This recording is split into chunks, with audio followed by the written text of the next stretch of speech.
Happy New Year, everybody. How we doing? What's going on, everyone? I'm doing all right. How are you guys? Doing okay. Doing good, man. Doing good. It's Happy New Year, everybody. It is officially 2024. Isn't that awesome? And yeah, this is the big jumbo New Year's episode because there's a lot to talk about, a lot to reflect on, and just a lot of things to discuss. Because it is the end of the year, but the beginning of another, which means there's stuff to reflect on and stuff to look forward to. So yeah, Things end and then they begin again, becoming anew, yes, like the Phoenix. like the Order of the Phoenix. There you go. So yeah, what a year, huh? This has been a crazy year, not just for our lives, but just video games in general. Good Yeah. year. I would say, like, in terms of game releases, this is one of the most insane years we've ever had, ever. Um, Industry news, a bit more mixed. Overall health of the industry, a bit more mixed. And we intend to cover that honestly next time, like the health of the industry and all that stuff. We did. It's kind of funny because that was like our first video, wasn't it? Our first it was kind of like a reflection on, like, well, it was mostly like about the three main console companies, yeah. And now it'll be Microsoft, in this time, Sony. it'll be looking at the industry as a whole. Yeah, Mhm. yeah, because there's a lot to talk about just with I almost said Triple H, not the Triple H, the Triple A gaming space. Hey, nah, man, he's cooking too. Let that man cook. He is cooking some shit over there. Jeez. The AAA gaming space and just a lot of things in general. That definitely is. Yeah, it's all about the games and how you're playing. But in all seriousness, though, like, I figured we kind of just open this up, talk about a few of the big news stories that happened since we last did an episode. There's been some stuff. I mean, a lot of like smaller stuff, but it's kind of like all piling up. There was some big news coming out of Rockstar because I guess GTA 5 leaked, like the build leaked online. Yeah, the source code. Yeah, the guy sold the person that sold the source code, and the guy that had it leaked it. I'm assuming we're starting off with that one then. So yeah, this happened a couple of days ago. Actually, not even a week ago, but a few days ago. Anyway,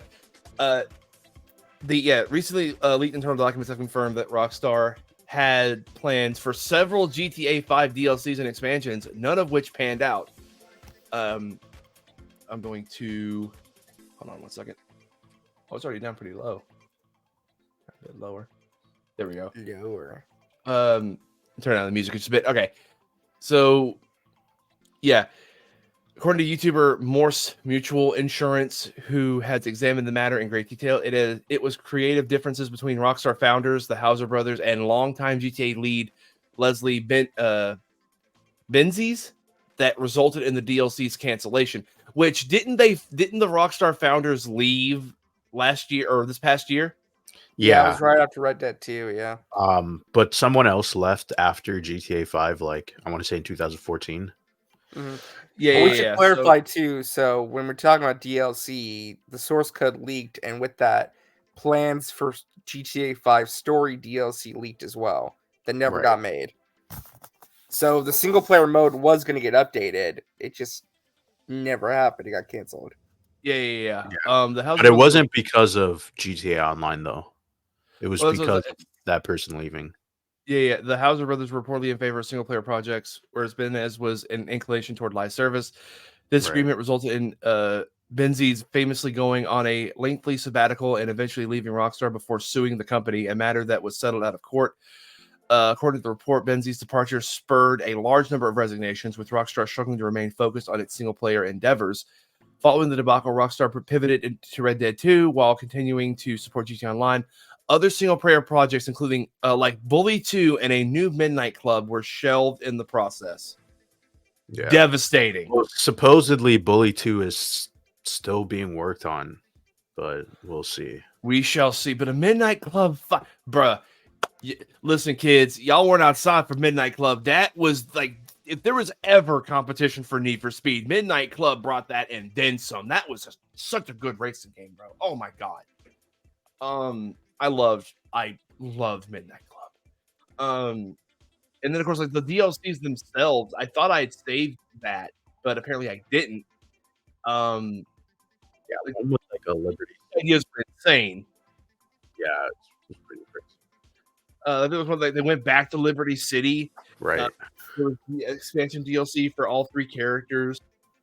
And there's been a conversation though in the community for Rockstar, like a lot of us, including a lot of people, including myself, really love when they focus on the single player story because they're such good storytellers and crafters of narrative. The single player DLC that they make is just very good quality, and I don't like that they have focused as much on GTA Online, but at the same time, it makes them billions of dollars every year. So, of course, just like with Activision and COD, they're going to invest into that because they would be dumb not to. Well, I mean, from these leaks though, the source code, it seemed like, and some of the backstory, it didn't seem like this was forced on them though. It seems like the online team was so ahead and they were developing so much content that it just sort of like, it just happened. Like it ended up working out really good for them. So Yeah, I mean, I think they just got really lucky. yeah. I mean, So, honestly, it's a shame that GTA 5 didn't get the story DLC we all wanted. We all wanted something like The Lost in the Damned and The Ballad of Gay Tony, but just that Yeah. equivalent for GTA 5. We just didn't happen. Would I Yeah. have liked to have seen it? Yeah. I mean, they did add some story updates in the online mode where you got to see what happened to like Trevor and Franklin after. I feel like Michael was the character that got shafted the most though in the online DLC. Yeah. But Yeah. I mean, like his thing was like, I'm done, I'm retired, right? Like that was his whole thing. Like, I'm officially retired. Right. Yeah, But and we maybe were that's gonna get where a the story prequel DLC was DLC. gonna go. Yeah, prequel That's DLC. right. We were gonna yeah. get prequel DLC. That's right. So we probably would have seen more of him there, but Yeah, that was probably where all Yeah. all of his eggs were put in that basket, and then it just never came to fruition. And then, Yeah. of course, there was also the thing that the spy game that Rockstar had been working on for decades finally canceled as well a few Right, years Agent. ago. Well, one of the titles I saw for one of the leaked one of the DLCs they were maybe thinking about doing was like Agent Trevor, where like Trevor was going to be like an agent or something, working for like maybe the FIB or That is chaos, and I love it. I'm here for it. I'm fucking here for it. Yeah, and what was the Franklin one going to be? There was one like there was Agent Trevor, there was the prequel with Michael, the Yorktown stuff, and then or North Yankton, I mean. Well, yeah, and then there was one. There was that one where I want to know what that Liberty City one was, like, because that would have been seemed crazy. like it was going to be an expansion. Maybe you'd go back to Nico. Maybe. Oh, that would have been nuts. That maybe that would have been like a Ballad of Gay Tony style expansion.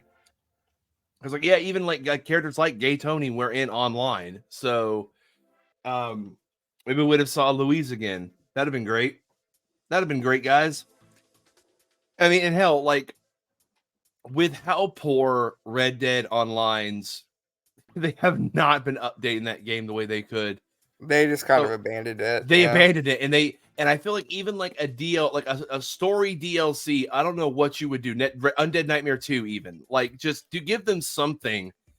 They were supposed to do weren't they supposed to do like an alien invasion storyline? Yeah, that was one for GTA 5. There's gonna be an alien invasion DLC in the style of Undead Nightmare. Nothing for Red Dead.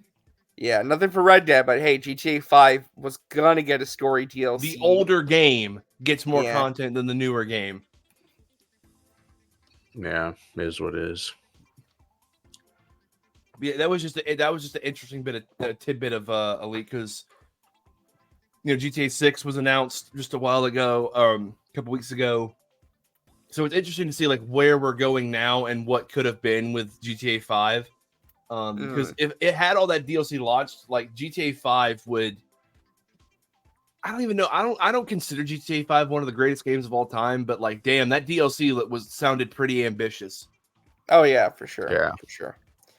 Yeah. I mean, like I said, it's a shame that we didn't get any of those DLCs. I mean, maybe I just hope when maybe GTA 6 comes around, they really commit to the single online player. Again. Well, they got to commit to online because that's their money maker. I'll be curious to see what carries over if they're just going to transfer the online mode. Because remember, the GTA 4 online was not the same as the online in 5. Like, Yeah. nothing carried No. over. So the question is, will stuff from GTA Online carry over to GTA 6 Online? My guess is no. Which may piss some people off because they probably spent like hundreds and hundreds and hundreds of dollars on that game. But I mean, I don't know. I mean, and that's what you get. It's a live service game. That's what you get. I mean, we'll see, because I mean, it could be possible that GTA Online it just becomes standalone, and It really like, should. there's some carried over. At this point, I would want it to be standalone because, like, let it be its own thing. Don't have it be integrated. I mean, they did the same thing even with Red Dead Online. They finally just sold Red Dead Online separately from the main game. Right. Yeah. Yeah. Well, even on the digital storefront, like when like you buy the next gen version of GTA 5 on Xbox Series X, they don't call it GTA 5 for Xbox Series X. They just call it GTA Online. Like they act like it's its own separate thing anyway. So yeah, it would make sense. So we'll see. Yeah. I mean, it's so far away now. Like, it could be possible the online portion of 6 doesn't launch at day one with the game, right? So Oh yeah, that's true too. Just like GTA 5, maybe GTA 6 comes out and then like a few months later, then the online comes out. Although to be honest, though, I do think they're going to try and make sure they both launch at the same day, just because absolutely. financial reasons. yeah, it We'll would make see though. sense. We'll see. But yeah. Is there anything else news-wise you wanted to cover? Yes. There was this report from WCCF Tech about the Witcher Polaris video game. So the new Witcher game, Witcher 4. Mm-hmm. In this article, it says the dev team is going to expand to 400 members this year. CD Projekt Red is not interested in getting acquired. So, as I know, Braille, you really wanted PlayStation to acquire CD Projekt Red. That way, they could have their own RPG studio. Well, but I mean, I don't want PlayStation to acquire CD Projekt Red. I just thought it would make some sense. But well, I mean, if if they're just by themselves, like, I'd prefer that. Right? Oh yeah. It says the next entry in the Witcher series, currently known as Polaris, is going to see a development ramp up in 2024 with expansion of the development team, according to current CD Projekt Red CEO. Speaking with Polish publication Parquet, Adam, oh my god. These Polish last names. Kainski, who will move on to another role at the company from January 1st, commented on what the studio is working on, starting with the next entry in the series based on the works of the Witcher author. I'm not saying his name. As of now, over 330 people are working on Polaris, and the team will be expanded to about 400 people in mid-24 next year. CD Projekt Red will also start working on Orion, the Cyberpunk 2077 sequel, whose conceptual stage ended a while back. As of now, the development team is still being built, whose core will be the new studio in Boston. Work is also continuing on Cyrus in collaboration with the Molasses Flood and the remake of the first entry of the Witcher series. Speaking about the Witcher Polaris, Adam highlighted how rumors saying that work is at an advanced stage and that a release date will be announced soon are not true. Following the multiple delays of 2077, the Polish studio will start announcing release dates later than before they learned, but they will still talk about upcoming titles early enough to allow for proper marketing campaign. They sort of learned. Well, I mean, I feel like all studios have to do that. Yeah, you have to start showing your game off, because marketing purposes, shareholders, all that stuff. I really feel like that's a conversation, even if it's a minor conversation now, because people online just don't seem to get that. They just can't understand why it's a marketing thing. But anyway, alongside talking about Witcher, oh no, I didn't read this part. Alongside talking about Witcher Polaris, Adam also commented on potential acquisitions by the studio, saying that they are not interested in purchasing other companies, only to consolidate their financial results. At the same time, CD Projekt Red is not interested in being acquired either by a larger entity, as they have worked their entire lives to get to the position they are currently in, a position that will only improve in a few years. The latest game released by the developer was Witcher. Yeah, that's respectable. they're like, hey, we worked our asses off to get to this position. We are not about to just sell our soul, for nothing. Like, we worked our asses off to get here. We're going to stay here for as long as we can. That's respectable. That's commendable. Yeah. We'll see. I mean, I do think it's going to be a few years before we ever see that game. Because aren't they also working on a remake of Witcher 1? Yeah, the three projects are Witcher 4, Witcher 1 remake, and Cyberpunk sequel. Well, that's a different studio. I know it's a different studio, but like I think you'll get that Witcher 1 remake before you get the new Witcher game. Oh, absolutely. That probably. remake's coming. That's going to be the first of those 3 projects. Absolutely. And then, but yeah, I mean, it's a lot of good. It seems like I said earlier, it seems like CD Projekt Red has learned from the mistakes of Cyberpunk, and they intend to try their hardest to never make them again, which again is commendable. Like, well, we'll see. We'll see. I mean, they're gonna have to put out a game soon, because if you really think about it, Cyberpunk launched 3 years ago now, right? So they're gonna have to. They've been updating it until just now. So like, I know that, but I'm just saying, like, sales wise, I don't think Cyberpunk really increased. Well, like, the DLC did sell pretty good. They're re-releasing it for like a physical version for next gen, and they did already. That's what I'm saying. Like, so like, what I'm saying is, I'm willing to give them a bit of leeway, because Cyberpunk now feels like a different game than when it first launched. So I'm willing to give them a bit of leeway, like a couple of years. But you are right that like CD needs to announce something soon, or at least I feel like that was the reason why they rushed Cyberpunk. It was because at that point it was like, what, 5? Was it 5 years? Am I to 15 to 2020? Yeah, right. So it was 5 years. Yeah. So I mean, and that was that was like one of the big reasons why Cyberpunk was not going to get delayed into 2021, was because they were like, they needed to release the game, right? Like, they needed some income, right? Some profit. So that's why I'm like, I think we might see that Witcher remake or Witcher 4 like 2025. Not a release date, but like we'll see that game around that time, because I agree. Something. Yeah, I agree. So yeah, again, I'm excited to see what CD Projekt Red has to offer. I'm gonna say this. I'm gonna say this is a bit of a salty PlayStation owner. Since I no longer have access to Elder Scrolls or Fallout, I look to CD Projekt Red to give me my fantasy and my sci-fi kick. Thank you, Microsoft, you bitch, for lying. Anyway, the next bit of news I wanted to talk about, because even you, Braille, have commented about this on X. There are rumors that a Banjo-Kazooie game is in the works over at Microsoft. According to Nate, the Hate, who I would say has a weird track record, I would say. Yeah. Not 100% reliable, but at the same time, I mean, he said some things that were...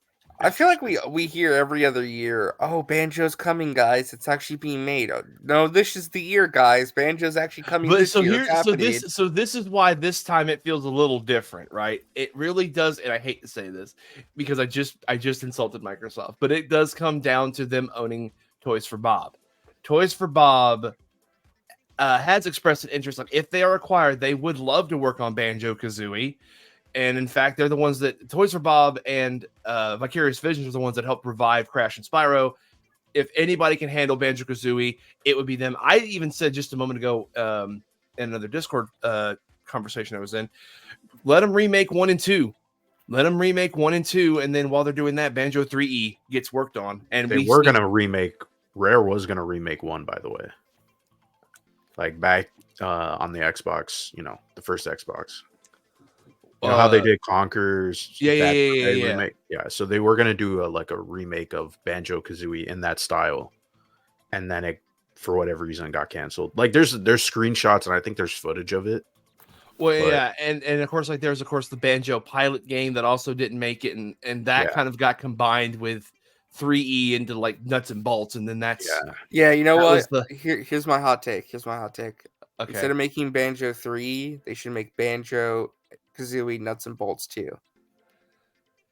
I want more car. I want more cars. And I want more races. Cap. You lying through your damn teeth. Stop the cap. That's what everybody wants. They want more cars. They want more RJ, races. I want a remake of 1 and 2, and then finally make 3E, because in that way, and then the circle is now complete. Like, just let it. I mean, I'm telling you, Nuts and Bolts 2 would sell like 20 million copies. It would. The thing is, like, this rumor, I don't know. I haven't heard any rumor about Banjo for the last 3 years, but in the last 3 years, there's been a lot of Banjo stuff coming out. Like, we got him on Smash. Microsoft did team up with Nintendo to put it on the Nintendo Online. So that was a big deal. Yeah, that was a massive big. So I feel like Microsoft maybe was looking at the numbers for all of that and was like, oh shit, maybe we can bring back Banjo.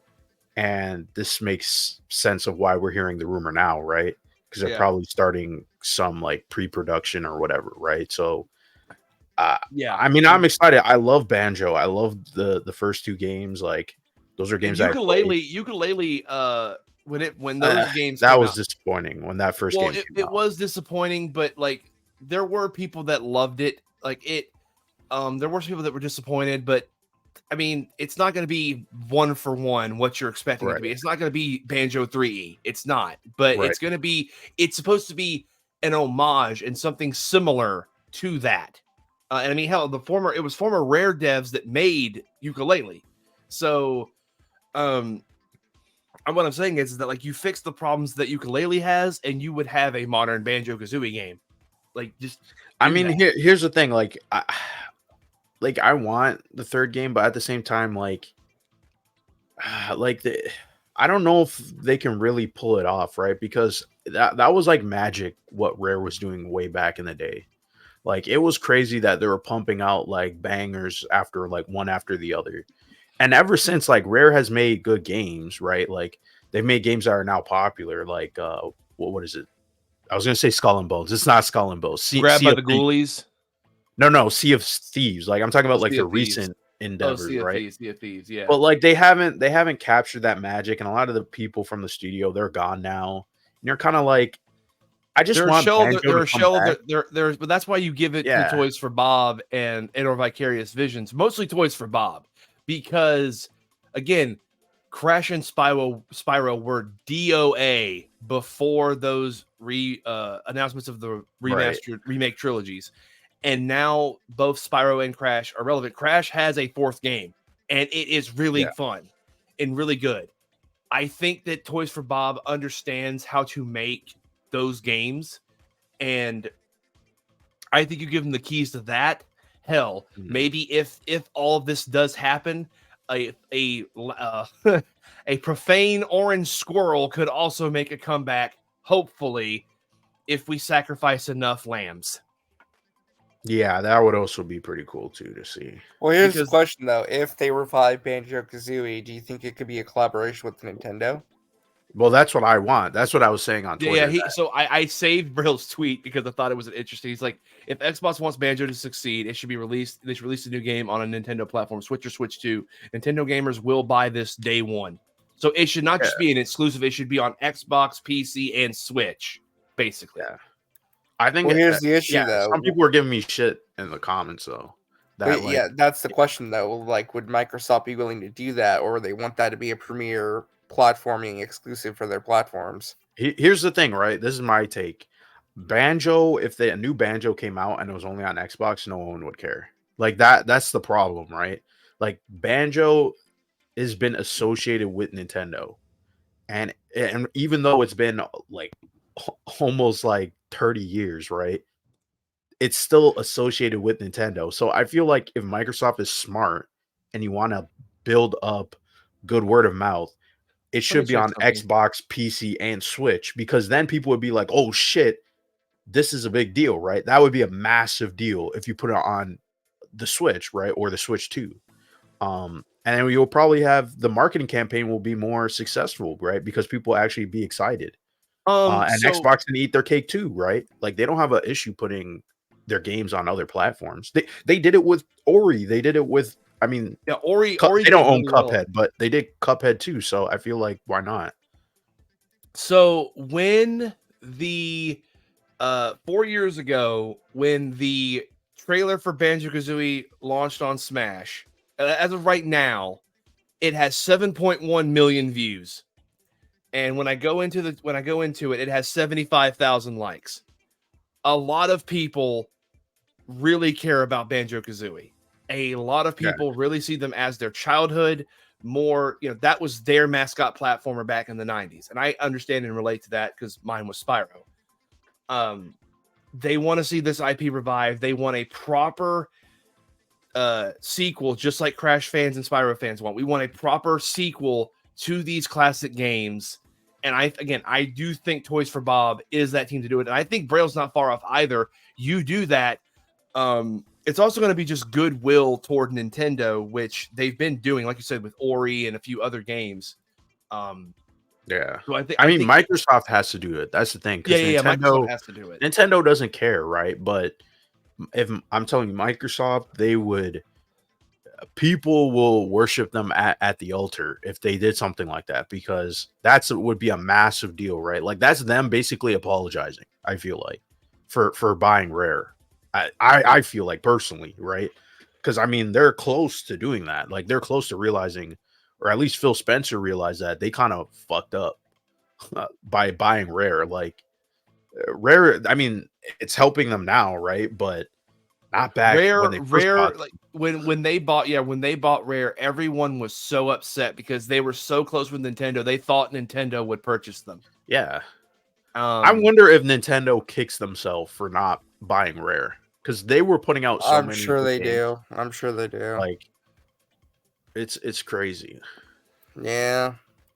We'll see what happens with Banjo. The Banjo rumors. Listen, I will get my my satanic ritual out for Banjo to return. I will say this, and this may seem like I just want a reason to talk about it, but last year, and it had been happening a bit before last year, but going into 2023, there were the rumors that P3 was getting a remake, and it kept going.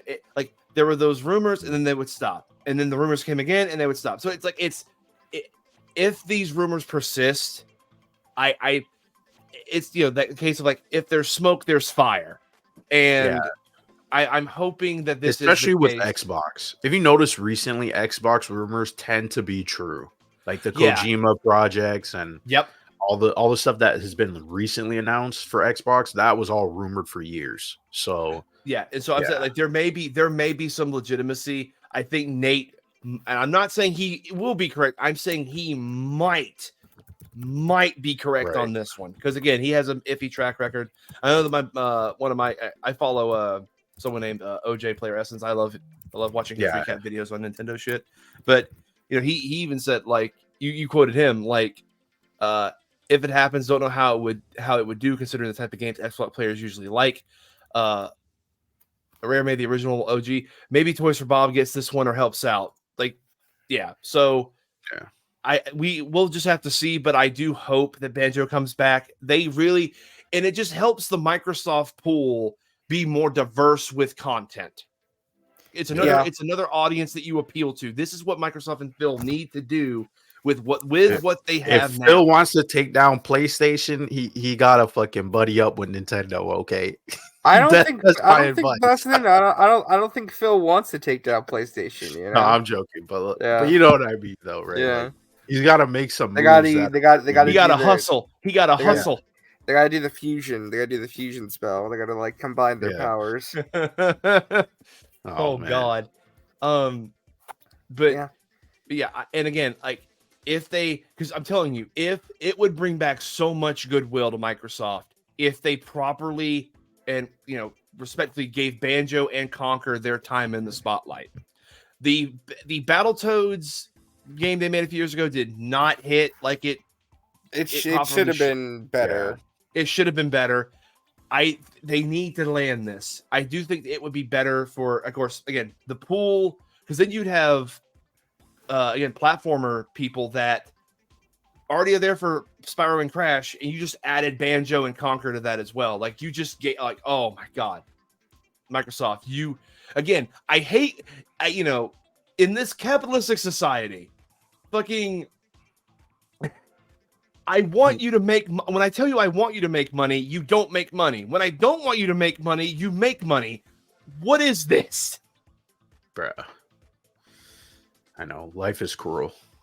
The capitalist life is cruel, bro? The life is cruel. Yeah. Any final thoughts or anything about Banjo before we move on to?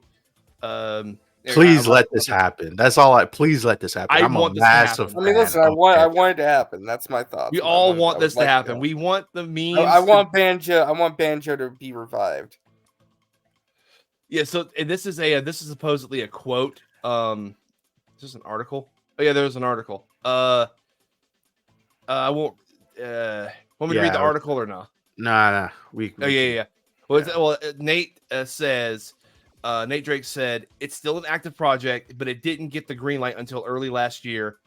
There's a lot to do, and development can change a lot. Abandoned ideas, internal reboots, etc. So yeah, we'll just see what comes about this, right? Essentially. And on the news of that, just this is the rapid fire one, just because I want to talk about it in just a little bit. So RGG last year released Like a Dragon, Gaiden, the man who erased his name.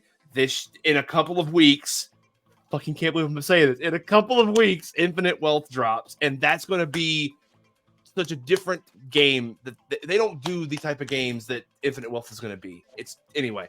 I'm very excited for the future of the Yakuza Like a Dragon franchise, especially with prolific voice actor Yang Ya taking charge.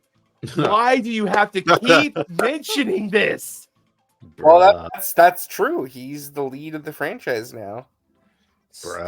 He's the ambassador for Like a Dragon now. No, he is not. Hush your mouth.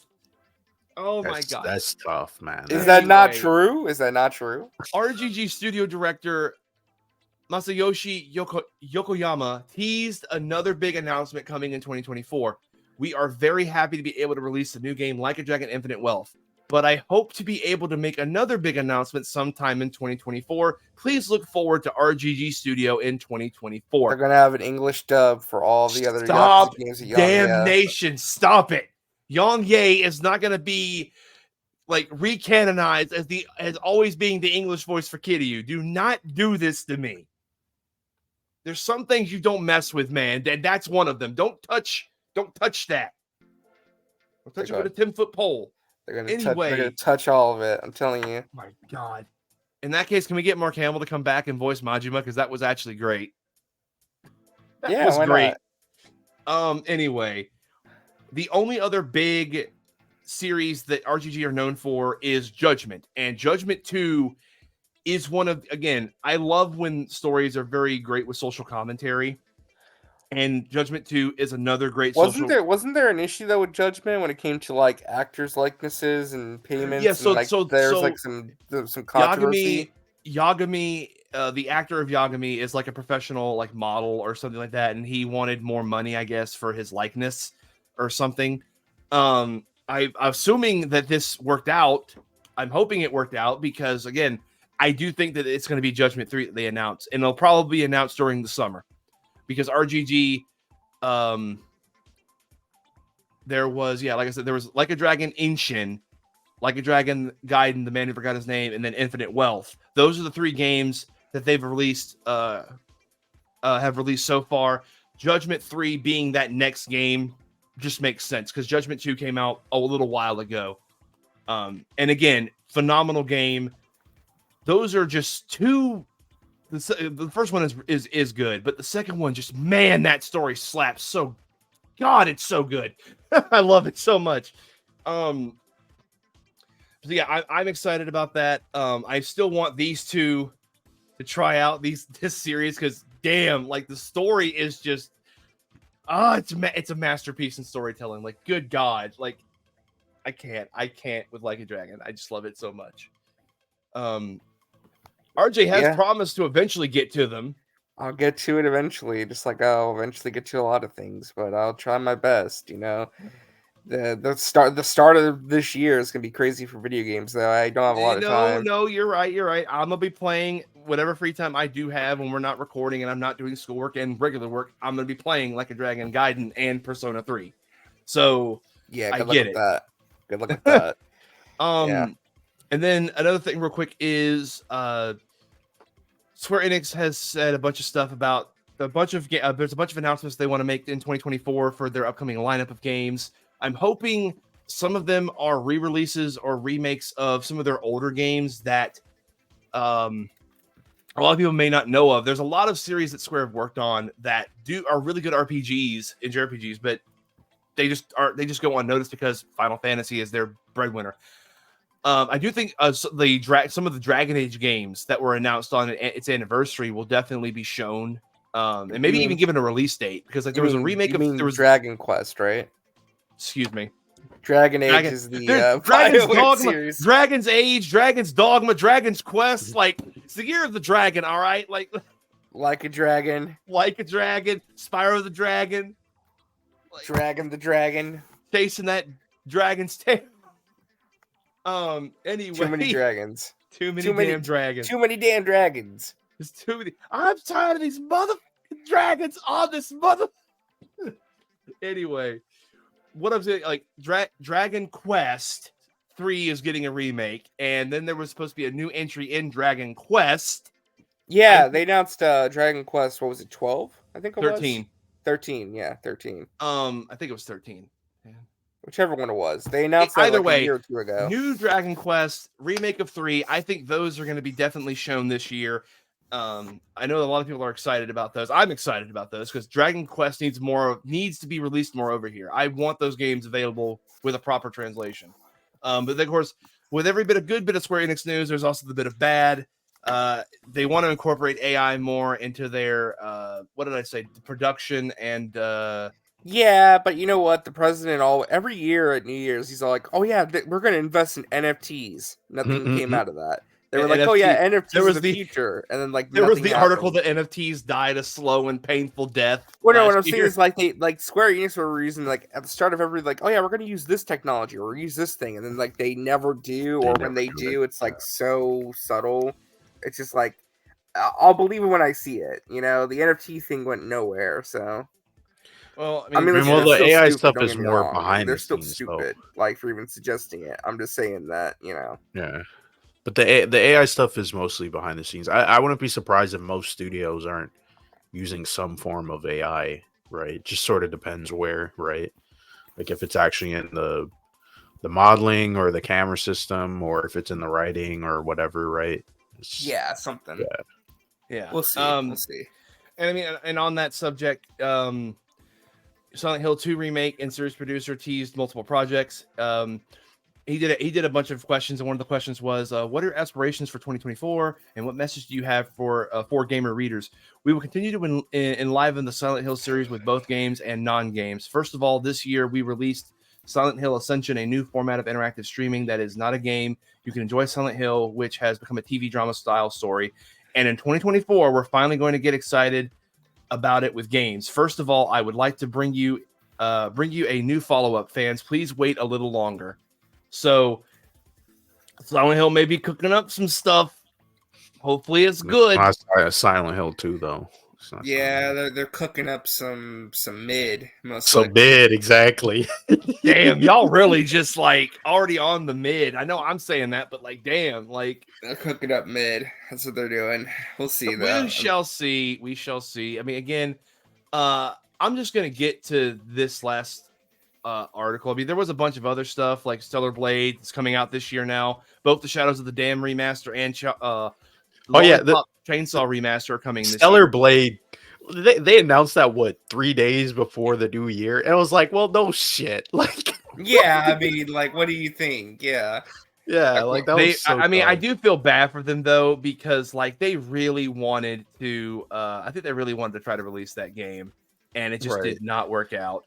But real quick, I did want to mention this because Atlas, Atlas 24 Aspirations teases unannounced games by Shin Megami Tensei Persona developers. Eiji Ishida is one of the producers and directors behind Soul Hackers 2. He also worked on Shin Megami Tensei. Is this Persona Central? It is Persona Central. Yay. Okay. So it's 4Gamers published their annual feature for next year. Okay, I'm just going to read again because it seems like this is a part of the Gamatsu article. So I'm just going to read the Gamatsu article then. Gamatsu released an article titled "Japanese Creators Discuss 2024 Ambitions," and they even updated it. So if y'all would please indulge me, I'm gonna go through this. There's a bunch of different Japanese developers with quotes, so this shouldn't hopefully take this long, but we shall see. I'm gonna not go too fast, but I'm gonna go fast enough to where we're at a steady pace, and I'm not taking forever reading this. All right, so notable tidbits below. Idea Factory. Hikaru Yasui. There we go. Yasui, not Yasui. Known for Neptunia Game Maker Re-Evolved and Tohu Spell Carnival. So their ambitions for 2024. In 2024, we will officially kick off development on the latest numbered entry in the Neptunia series, and the entire staff is working hard to be able to announce it to the fans as soon as possible. Please look forward for further updates. Here we go. Atlas right here. Like I said, E.G. Ishida, known for SMT Deep Strange Journey, Tokyo Mirage Sessions, SMT4, and Slackers 2. I'm currently involved in an unannounced title. While the timing of its announcement has yet to be decided, I'm working hard alongside the director toward its completion. Please give us your support when the time comes. Now, I'm going to just really quickly say, again, February Persona, March is VanillaWare's game, and then in fall we have Metaphor. So if they're going to announce a game, I see it being during the summer. I think that's when this game will be announced. That's my prediction. And then Experience. Hajime Shikakami, known for Demon Gaze series and Spirit Hunter series, and among others. After falling behind schedule on its development, we are planning to release our new RPG, Monocle Fanta Hero and the Crystal Maiden, formerly Masoe Monocle Dan, in the first half of the coming year. Other than that, we are mainly planning to develop a new entry in the long silent dungeon RPG series, Undernaut's Labyrinth of Yomi, as well as a horror title. SNK, Naoto Abe, King of Fighters series, Samurai Showdown, Fatal Fury, Ambitions. Please look forward to the continuous release of new information for Fatal Fury City of the Wolves, which we have already announced is in development. And then another one from this, from SNK, Kazuhiro Fujishigi, known for Romance of the Three Kingdoms series, among others, Dynasty Warriors Online, etc. Hasume Miku Colorful Stage, One Piece Bounty Rush. We are currently working on AAA titles at our newly established Tokyo studio. If you want to go on a grand adventure together, we look forward to meeting you. M2, known for Dodonpachi, Blissful Death, Incarceration. Use these names. I'm just Nakoi, like all this is sounding like a blur. Like I just say, man, like there's a lot of these developers. I just want to get through their. I'll just read their names in quotes then. Next year a new M2 original title should come out, so I hope you can look forward to it. When I use vague phrases like should come out, it might sound like it won't come out, but that's because we like to include ideas that we come up with in the final stretch, things like that. And then there's Enhance. Takahashi Ishihara says, while I cannot share details, Enhance is currently working on its next game. While the timing of our announcement might be a bit further down the road, please look forward to it.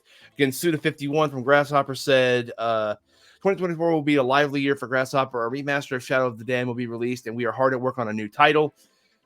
Ren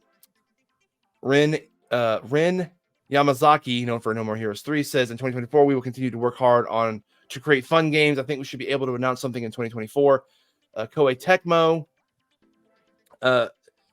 Tomohiko Sho says, I see 2024 as an important year for delivering the best games to everyone over the next few years, and I hope to make it a year where I can announce such games. So I ask that you please look forward with anticipation.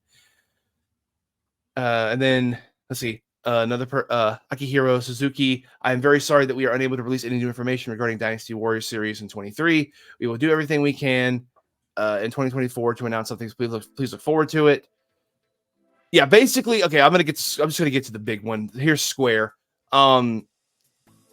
Yosuke Saito, known for Nier series, says, "I'm working hard. Will I finally be able to announce something new, or will I not? Please just wait a little longer."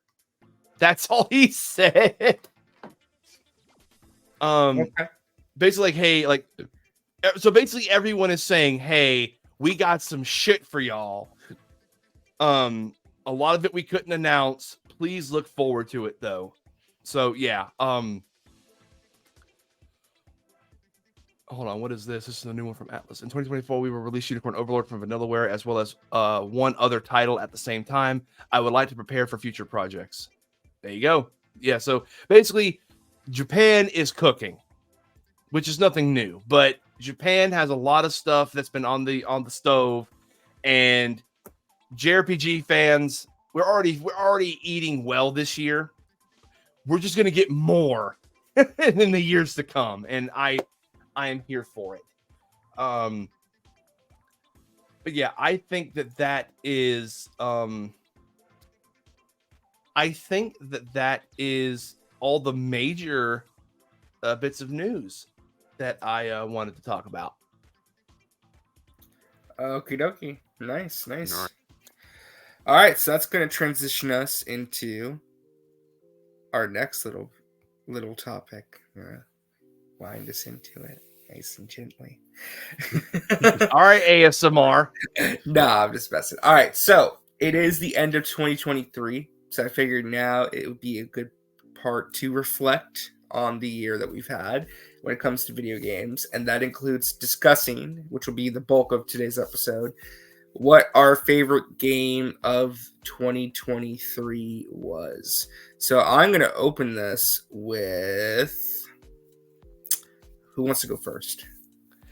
I will. Okay, Meta, you go first. We all know what it is. Go ahead and tell us why Spider-Man 2 was your favorite game of 2023. You're hilarious. That's most disappointing game of the year. No, it isn't. No, yes, it is. isn't. Yes, No, it it's is. not. Yes, No, it is. it's not. Yes, No, it it's is. not. Yes, No, it it's is. not. Yes, it No, is. it's Yes, not. it is. Yes, Stop it the is. cap. Stop the cap. Did I stutter? Anyway, my game of the year is, it was snubbed at the Game Awards, especially for the Unbound. I still think that, again, just like with Judgment 2, when you have a narrative that talks about certain issues in our society that still plague us, and for the foreseeable future will continue to plague us until humanity just learns to be better, I think that you have a game that is timeless. You have a story that is timeless. You have characters that are timeless because you will always come back to relate to them. You will always come back to see that story and like, yep, I have been there. I have been through that that situation, that predicament. It mentally, mentally, societally, like I've been there. And Toge Productions and Mojiken Studio, which they did acquire Mojiken, which I'm looking forward to seeing what happens now with that. I'm looking. It was such a good game. I dare say, if it wasn't for the fact again that they didn't have a proper progression system where like you keep track of all of the smaller like collectibles and objectives you're supposed to do, this would be a 10 out of 10 game. But it's a 9 out of 10 for me. Like I still see the story as a masterclass and a masterpiece of storytelling. Like it's so damn good. I've never had a game have me in the floor wailing, not crying, not sobbing, wailing. I was like screaming into a pillow. I was that hurt by the end. The ending is just so beautiful. The ending was that beautiful. And again, it's such a positive message. So yeah, that's my game of the year. I look forward to seeing what Toge and Mochi can cook up next because my God, it's just beautiful. So what kind of game is Space of the Unbound? It's a very good question. What kind of genre is it? What kind of gameplay is it? So, I mean, I'll just say this. Under Steam, it's listed as like exploration, puzzle, story rich, slice of life, anime. I mean, even in the description, it's a let's see, crumbling. Oh well, they call it like a slice of life adventure game. Basically, there is some puzzles. There's light puzzle solving. There is a few collectibles to pick up, and it is in a retro 16-bit art style. But again, like it's so much fun, and yeah, you enjoy watching the story unfold because it goes from just like an anime, right? Like it starts out like, oh, happy go lucky slice of life, and then shit hits the fan, and you're like, oh, what the hell is going on? Okay. So, yeah. Okay. Interesting. All right. So Meta's game of the year is Space for the Unbound. Space for the Unbound. With second place being Spider-Man 2. Nope. Well, what is your second place then? Yeah, what is your second Garfield Kart. place? You're lying. It's got to be Spider-Man 2 for second place. It's not. God, let me think. I didn't play that many games this past year because of school and everything. Like, you know what my follow-up game of the year was? Huh? The 2-hour trial of Baldur's Gate 3. Oh, man. There you go. Oh man. All right then. Next up. Jay. No, not me. I'll go last. All right. Next up will be Blinded. Your game of the year for 2023. And why is it Spider-Man 2? I'm conflicted. It's definitely not Spider-Man 2. It's definitely not Spider-Man. Notice the trend. None of our games are gonna be Spider-Man 2. But yet the rest of the internet says it's Spider-Man 2. I don't know. Anyway, that was besides. Yeah, that's here nor there. Yeah, my game of the year is I'm conflicted, right? Because I mean, this year there was a game that did not come out this year that should have come out this year that got heavily patched this year that I think is probably one of the best games probably ever created. And that's Cyberpunk. But because it didn't come out this year, I can't say that, right? But I will talk about it a little bit because Cyberpunk, I almost put 160 hours into this game on one playthrough, and I almost got the platinum for it, but I didn't go back and do some of the endings and stuff. But I love this game, man. I was shocked. I used to be a big hater of this game, and I bought it day one. I could barely play it. I bought the collector's edition. How do you think I felt? Damn, that's crazy. Yeah, but this game, like after when it's all was fixed, I played it before the major patch, right, in April, and that was like I was like, what the fuck was I missing out on? The side quests, the characters, the writing. It's some of the best writing like in a video game. I don't care what anybody says. Like the character writing is so good. By the end of the game, you actually forget that these are video games, right? Like these are video game characters. They're so well written, they're so like fleshed out, and they have their own emotional like moments where you could really understand them, and you could see that they're just people struggling in this world, this like disgusting dystopian world. But the gameplay is fire, the side quests are fire. It's a great game, and honestly, I'm glad it got the recognition this year. Because, like I said, I was a hater of this game. I used to shit on this game, and it did deserve the hate. But now, it was pretty much close to what was promised. There's some stuff that wasn't there, right? Like the parkouring and the, a lot of different minor things. But still, like they tried, and they succeeded. And I can't wait for a sequel, and I can't wait for The Witcher 4 too. So, but realistically, the game that obviously, this is pretty obvious. It's Tears of the Kingdom. This is really, truly my game of the year of 2023. The game that actually came out this year. I put almost 300 hours into this game. He played this game for half the damn episodes we've recorded. Yeah, I was playing this game for 4 months straight. That's all I played. Like I couldn't play any other game. I think I sunk in about 130 to 140 hours. Yeah. I try to do every single thing in this game. I love Zelda. Like he was so scared. He was like, guys, I don't know if I'm gonna be able to finish Zelda before fucking Starfield and Cyberpunk. Yeah, I was like, God damn. I love pretty much all the Zelda games. I love Zelda ever since the first Zelda game I beat as a kid was Ocarina of Time 3D.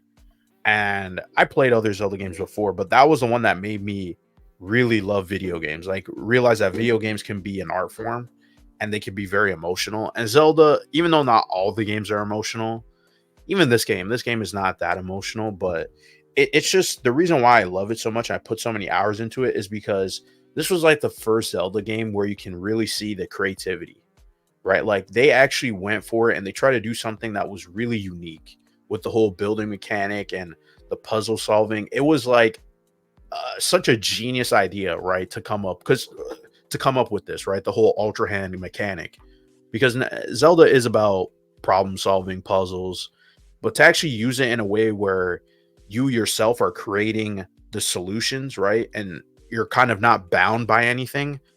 Like honestly, I think like people forgot how innovative it was, right? At the end of the year. I know Baldur's Gate, I haven't played Baldur's Gate, but Baldur's Gate to me, like I understand what it did, but at the same time, I feel like the creativity and what it brought to the open world genre was so unique that this is the game where I want people to copy, not Breath of the Wild. Copy this game because there's so much freedom that you could do with it. And this isn't just the ending. Like, I want to see them build upon this, right? I want to see another creative like Zelda game, right? And I know people say that, oh, it's just like an expansion to Breath of the Wild. It does feel like that at times, right? Especially if you play Breath of the Wild back to back with this game. Oh, back to back. Yeah, I wouldn't recommend that at all. But still, Tears of the Kingdom is a fantastic game. When I finally beat it, I was moved. I was like, I can't believe I put so many hours into this game, and I was just consistent, right? I will say, yeah, Tears of the Kingdom, the finale. I mean, we can talk about it now, right? Yeah. No, I have not played it, and I intend to play it. Oh, okay, man. Well, I'll just say this: like the finale of the game, like the final area and the final boss and the final cutscene was one of the most epic things I played in a game all year. It was something truly special. Like the entire last couple hours of that game were just crazy good. The boss fight scale is so insane, and then when it goes into that cutscene, it's it's a great very game. Well done. It's very well done. Yeah. All right, I guess that leaves it up to me to close this thing out. Baldur's Gate 3. No, actually. You teased it at the end of the last episode. Don't even try to cap. My game of the year is Marvel's Spider-Man 2. Stop the cap. Stop the cap, bro. Well, actually, I have a couple. So I got some honorable mentions for you in my game of the year. Oh my God. I played Mario Wonder. That was a very good game. Really enjoyed that one. Star Wars Jedi Survivor. I really enjoyed that. You know what? I did play that. I think that would be my fault. My runner-up. Yeah, Jedi Survivor was pretty good. Not perfect, but I thought it was really good. Really enjoyed the story. Really enjoyed the game. Can't wait to see where the third one goes. Yeah, especially. Yeah, I mean, it was just a really good game. Really good game. Really good game. And then and then Marvel Spider-Man 2. I really enjoyed the game. I loved it personally. I had a great time with it. I guess it's a hot take here, but I enjoyed the game. I enjoyed the story. Yes, it is. For the most part. I think it's a 7 out of 10. But yeah, no, it's not no 7. It's like at least an 8 or a 9. Come on. No, it's a 7. I like the game. It didn't compare to the rest of the games this year, though. Yeah. No, I think it was up there personally. Runner-up game, Tears of the Kingdom. I mean, that was just an incredible game. Sorry, Harmon Smith, it's not my game of the year. Yeah. I'll be heartbroken, man. I know. I mean, Harmon. It's no secret what my game of the year is. I played this game starting in October, towards the end of the year, and I beat it on Christmas Eve. He stayed up 6 hours.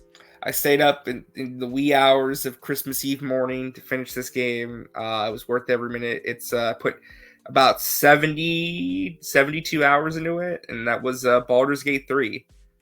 That is my favorite game of 2023. It's just, I mean, I feel like everyone's already kind of talked about this. It's kind of like the cliche thing to pick this year, but it really was something really special. And I just want to point out again, when it was announced at that PlayStation Showcase, I really thought this is going to be a niche game. Only RPG fans and D&D fans are going to love this. And I have never been so glad to be wrong in my life. Like, this game blew up online. It blew up in just the gaming sphere in general.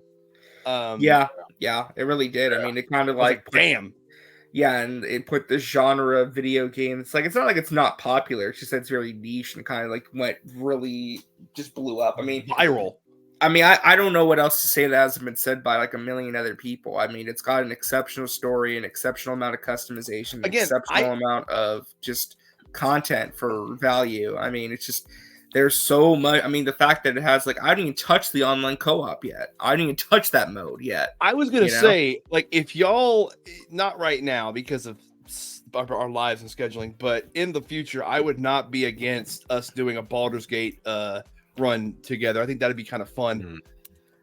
Yeah, I mean that's what I'm saying. Like, there's so much. Like, I've not. Unfortunately, it doesn't have cross play, so we're gonna have to decide on what platform to play this on. RJ has it on PlayStation, right? So. Well, yeah, I'll get on Xbox too because that's how much I enjoy the game. I'll probably buy it again on Xbox. So. Damn. Isn't it on Game Pass? No, it's not on Game Pass. No, you gotta buy it. They said it's not coming to Game Pass. Yeah, they said it's never coming to Game Pass. Yeah. You want this goodness? Cough up that money. Yeah, well, the thing is, like, there's just so much content, and honestly, it started off as a niche type of game, right? So they should get that money. Run them pockets, boy. Run them pockets. And listen, I spent $80 on the game, getting the digital deluxe edition. It was worth every penny. Like, that game, I felt like I got my money's worth, and I can't say that for a lot of games, you know. Or I feel I mean, I know I spent 120 on Spider-Man, and I got Bupkis. Well, no, I spent a lot of money on Spider-Man 2, and I felt like I got my worth with that one. Actually, I take that back. I spent more because I got the new PS5. I got the PS5 plates. I got the controller. Like, I didn't spend nothing on Spider-Man. I got that shit for free. Well, good for you. I should complain. Good for you. Yeah, but let me ask. I mean, do you guys have any questions for me about Baldur's Gate 3? My playthrough at all? Maybe that'd be an interesting way. I was just gonna say that, again. I played that 2-hour trial. I didn't get this. Like, again, it's only 2 hours. I didn't get that far, but I saw enough. And in that 2-hour slice, I saw enough charm and a lot of other things. Like, I already loved, even though I just met them, I loved the characters. I loved the gameplay style is so fascinating that it's actually like D&D with a dice roll. Yeah. I love that with the dialogue options too and everything. Yes. Yeah. Loved that. So I will be picking this up when it's on a massive sale. It's not on a big enough sale yet to warrant me spending money on it, but in time I will get this game, and I intend to play through it. I'll probably get it on both PlayStation and PC because I have friends that play it on PC, and I'll have people that want to play it on PS5. So, you know, So for those who didn't know about my playthrough, so I went with the Bard character, high half elf Bard character. I feel like next time I play it though, I'm gonna do the sorcerer. Because I one of the playthroughs I want to do the Dark Urge, because I hear the Dark Urge storyline is actually really interesting. That's the origin character as a backstory, but you get to customize and make them your own.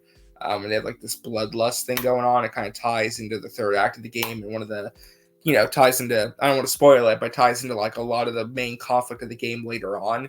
So I kind of want to play that and experience that. But I feel like Bard was a decent class. I made my Bard like a sword fighter. That's one of the options you can do. You can make your Bard a sword fighter instead of being more of a support class. Next time I play it though, I'm definitely picking Sorcerer. Sorcerer I felt like is one of the more interesting classes, Sorcerer and Wizard. So that was fun.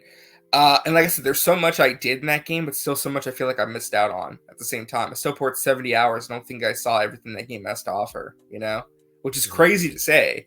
Like, I finished the game, and I still feel like there's more I didn't see, A lot of branching choices.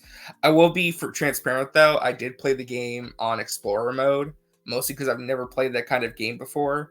And it took me a while. Like, it took me about that 70 hours to get comfortable with the game and get comfortable with that gameplay style. But then I was starting my second playthrough with an evil character, and I played that in the balance, the normal difficulty, and I was just like, yeah, I felt more comfortable, After a while, you kind of get used to the gameplay and stuff. Trying to think if there's anything else that I wanted to talk about that I missed. I mean, any questions you guys have? Anything you want to know about my playthrough? I had some funny stuff happen. So I will say this. You did mention that your love interest was kidnapped last time? No. So No, so again, If there's spoilers, don't. No spoilers. But yeah. So what ended up happening is I was gonna romance Karlak, but that didn't end up working out because I didn't have enough affinity points with her by the end of Act 1. You didn't have enough of that Riz, son. No, it didn't work out. Well, I asked her out, and she said, "Nah." I'm like, "Okay." I'll crush you. I'd crush you with one. Yes, please. That's the goal. That's the intended goal, madam. Yeah. Well, she said no, and I was like, okay. And I was like, okay, I have no clue. I guess, like, I don't know who I'm going to romance. Shadowheart. Well, then what happened was that Lae'zel came on to me, and that was really funny. And then I romanced Shadowheart. So for, like, I'd say about 20 to 30 hours of my gameplay, there was, like, a weird love triangle going on, which made it very funny. Kind of made that more entertaining. There was a love triangle going on. So yeah, I went with Shadowheart. I know it's the basic choice, but I mean, hey, she's a really well written character, and it was a very Bro, isn't that the one you said was better than Karlak? You said there was a character better than Karlak, but it's like a secret unlock. I don't remember saying that. Somebody said that to me. Man, I mixed some conversation. Anyway. I haven't really dived into this game. Like I went to a friend's house and I played it a little bit. And he's been telling me about like some of the weird occurrences that have been happening into this game, but yeah, well, I will say, so there's a character in Act 1. Her name is Minthara, and she is the Drow. She's a Drow paladin.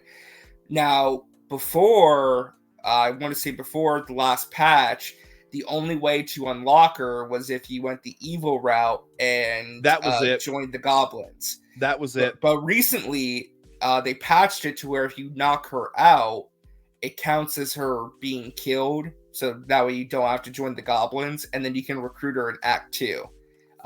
So again, even just that they're like changing like the composition of the game where you can do stuff like that now. It's crazy, right. You know, listening to the feedback and stuff, which is amazing.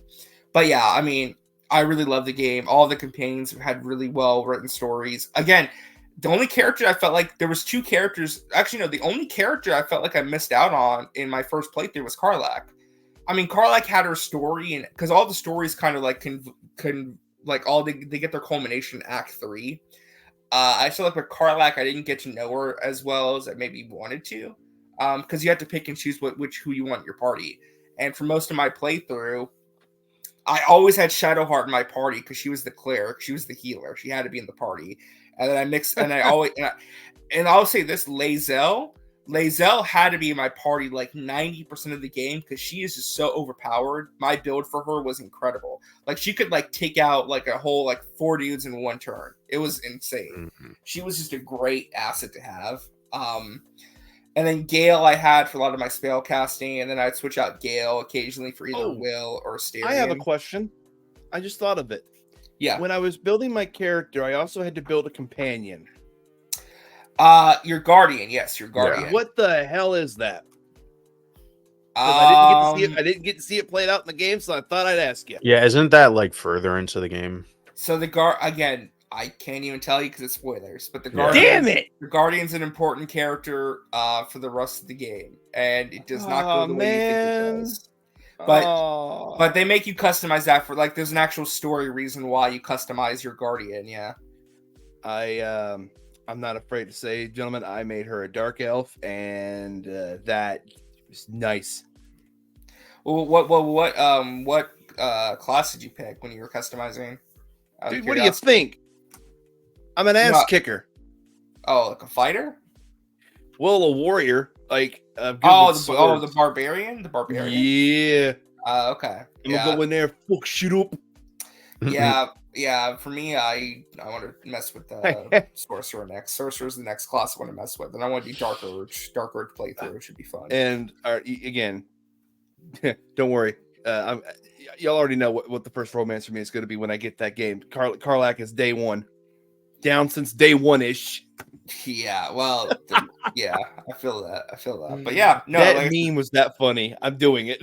I know that meme was really funny. I know what you mean. That's how I found out about that game too, which is funny. Yeah. That's how a lot of us like the memes, man. But yeah, really good game. It deserves all the praise it got. It's a game, like, I'm not going to touch the game again for a little bit. I kind of need a break from it because I poured so much, 70 hours in that game, and like, it was a lot, but I loved it very much. So yeah, that's it for me with Game of the Year. So I will pose the question. Two questions actually. One, what is the first game that you're planning on playing in 2024? Either new or old. Okay. Well, you should. I already technically said the answer. Oh, Like a Dragon? Yeah.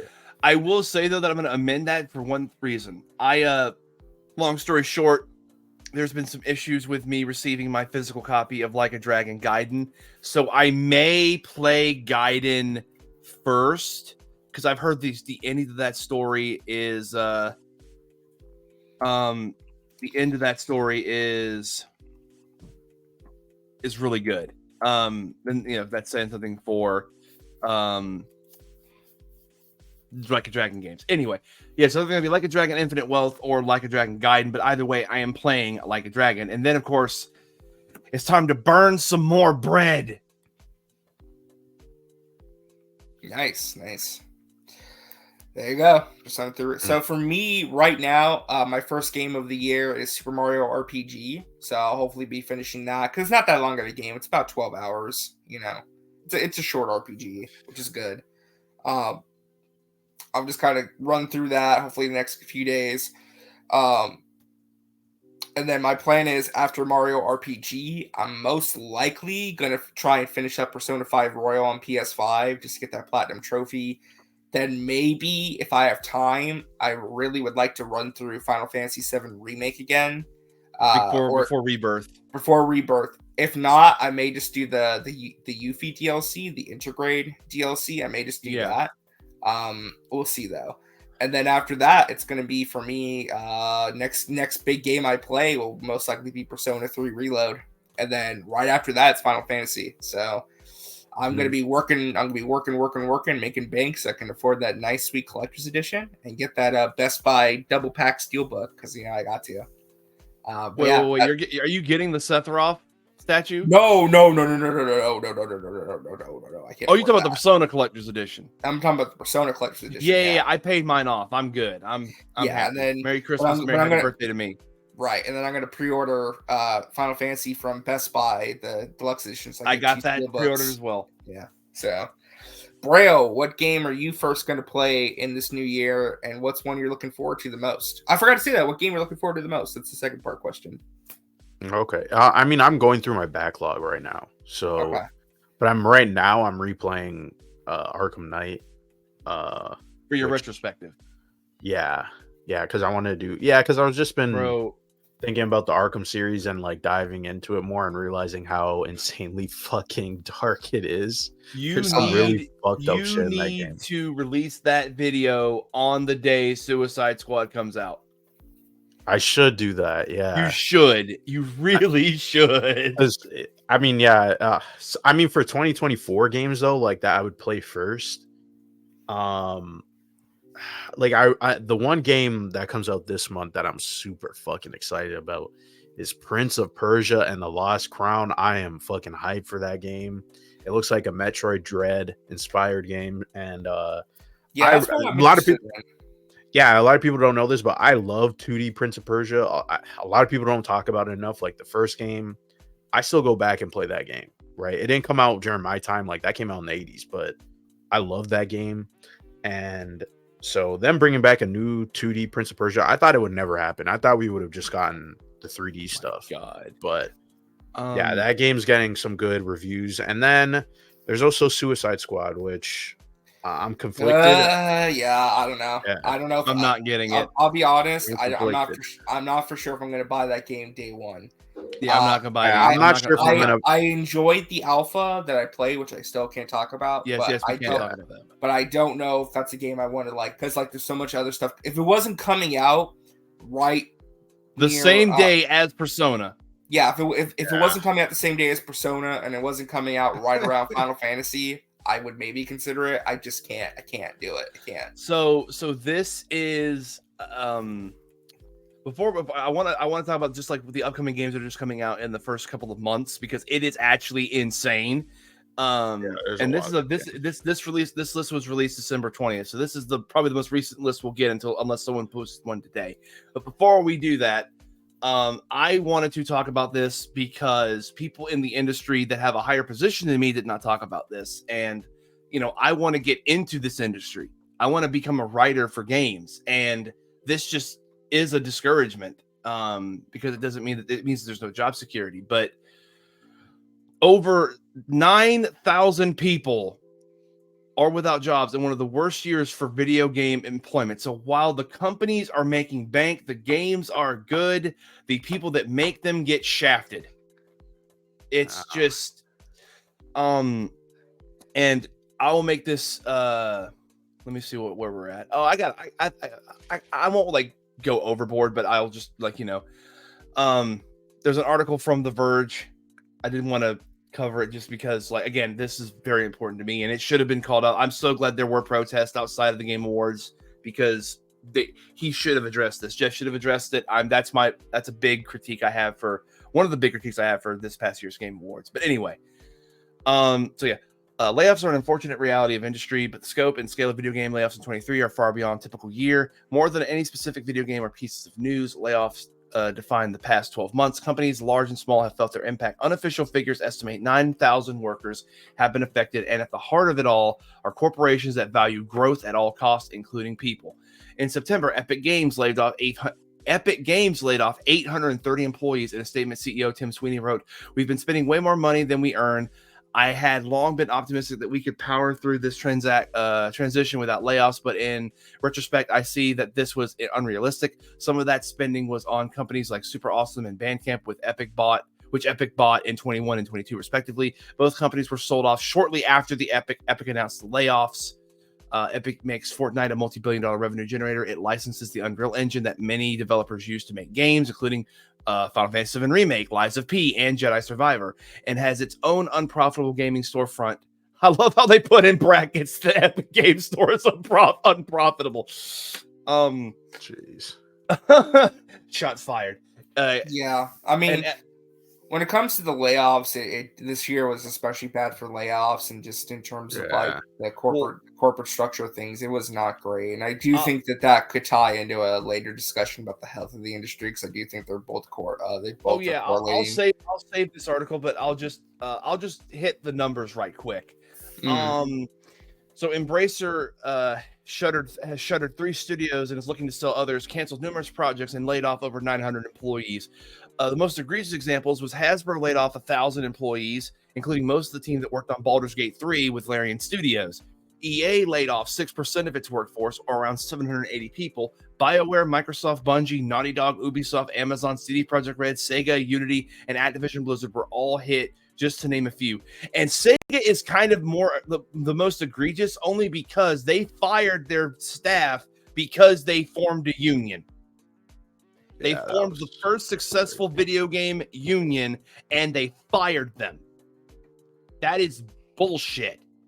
I am mad at Sega. So I am a hypocrite. I'm a fucking hypocrite because I'm mad at them for doing that, yet I'm buying Like a Dragon and Persona. So I am a hypocrite. I'll call myself that right now. Anyway, yeah, like this article goes into some pretty deep depth. But yeah, like the Baldur's Gate 3 one was insane because that's what the CEO of Larian, or director, he said most of the team that worked on this game with us aren't even at Hasbro anymore. Yeah, the Hasbro portion of the team, yeah. The Dungeons and Dragons side, yeah. Yeah, side, Wizards of the West Coast. Wizards of the Coast, yeah. Wizards of the Coast. Yeah. Which that's crazy to even think about. It is, man. Like I just it sucks. It sucks. It does. And again, I can't wait to talk about this more. But yeah, the layoffs, like there's no job security. And I'm not going to I don't want to get on a soapbox. I don't know if my co-host would want me to get on a soapbox, but damn it. Like in a year where our country has seen so much pro workforce movement, like I want to see this put into the games industry. I want to see this injected because it would make things a lot better for the staff and the people that work on these games, the people that certain influencers like to use to gaslight others into saying that they're pieces of shit just because they didn't like a game. Like, I want there to be safety and security for people that work on games. Again, I want to get in this industry, and it's disheartening because I'm like, I'm going to go into an industry where I could be hired tomorrow and then fired Friday.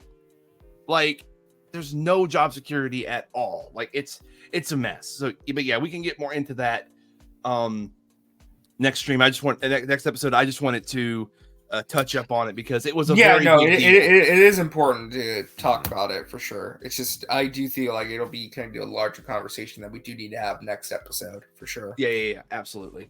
Yeah. But all right, but I think it's gonna wrap it up for this week's episode. Unless we have anything else. This is the last thing. This is very fast. I'm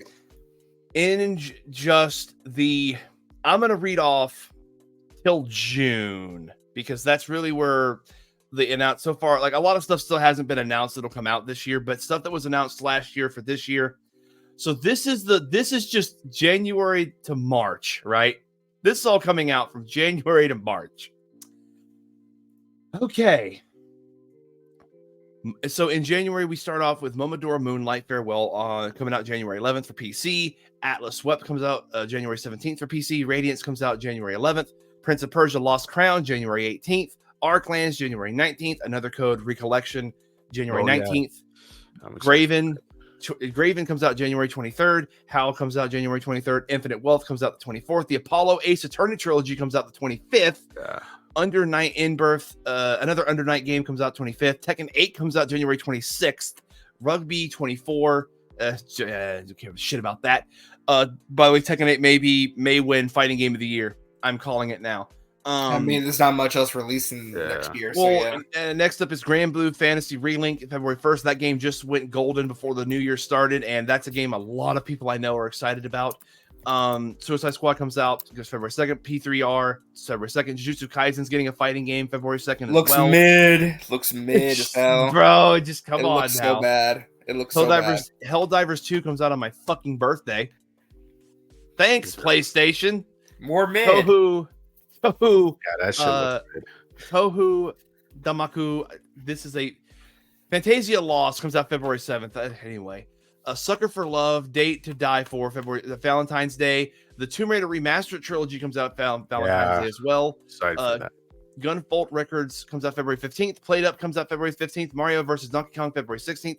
Skull and Bones is supposed to come out in February. It doesn't actually say a date. That's just getting delayed again. Burnish Master February 20th. Last Epoch February 21st. Slave Zero X, which is a game I am actually interested in, and we can talk more about that after the stream. February 21st, Terminator Dark Fate PC port, Corpo Nation, February 22nd, Garden Life, February 22nd, Open Roads, 22nd, Sharon, The Wanderer, Mystery of the Serpent Coil, February 27th, Destiny 2, The Final Shape, February 27th, Wrath, Aeon of Ruin, I think I've heard of that game. February 27th, Dark Forces Remastered, February 28th, Final Fantasy VII Rebirth, February 29th, March, Life by You, March 5th, Zoria, March 7th, Homeworld 3, March 8th, Unicorn Overlord, March 8th, Painted Town Red VR, March 14th, Alone in the Dark, March 20th, Dragon's Dogma 2, March 22nd. That could be Game of the Year. Princess Peach Showtime, March 22nd, and Rise of the Ronin, March 22nd. There are a few games in April and June and August and such, but again, there's a lot of games that have not gotten an announced date yet. But those are the games, at least for the first 3 months, that are coming out. Well, there you go. Oh my God, I'm tired.